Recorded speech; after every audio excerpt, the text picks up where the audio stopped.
Bonjour et bienvenue chez Foodies Box. Je suis Noémie et ce mois-ci, pour Noël, nous allons faire une petite recette très gourmande pour nos desserts ou pour le Père Noël tout simplement. Des biscuits spéculoos très croustillants avec une crème de guimauve. Pour cette recette, nous allons avoir besoin de beurre, de farine, de sel, de levure chimique, de sucre, de chocolat noir, de cassonade, d'œufs, de lait, de crème liquide à 35% et les produits de la box de ce mois-ci, les épices de spéculoos de taille exotique et la guimauve en confiture de chez BF & Co. Alors pour commencer la recette, nous allons mélanger la farine et le beurre et nous allons sabler l'ensemble. C'est-à-dire que nous allons, avec le bout des doigts, friter l'ensemble. Alors on va sabler l'ensemble, c'est-à-dire qu'avec les doigts, nous allons faire un geste pour mélanger l'ensemble. Nous allons ensuite rajouter tout le reste des ingrédients. Donc la cassonade, le sucre, le lait, les œufs, la levure chimique, le sel et les épices à spéculoos.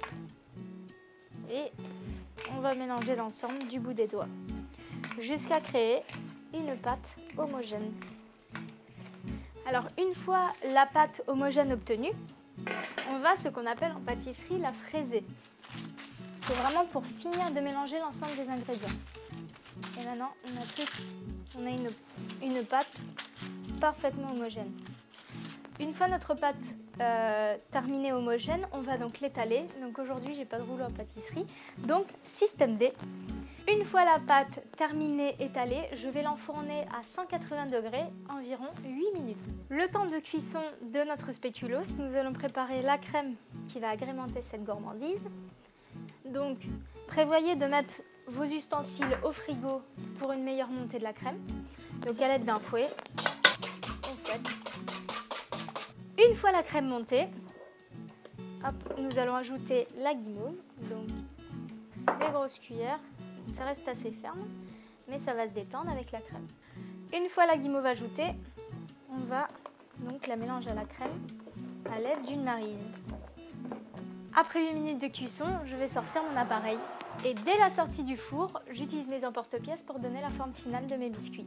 Une fois les biscuits détaillés, on va les disposer sur une grille pour refroidir l'ensemble. Une fois la crème montée faite, une fois les biscuits cuits, nous allons utiliser une poche à douille pour pocher notre crème.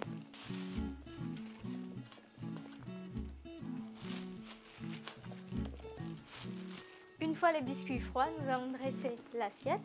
Nous allons maintenant dresser la crème, donc pour plus de gourmandise. Et pour finir, on va râper un peu de chocolat dessus pour la couleur et la gourmandise. Et voilà une recette pour Noël à réaliser en famille. Ça, c'est du Foodies in the Box.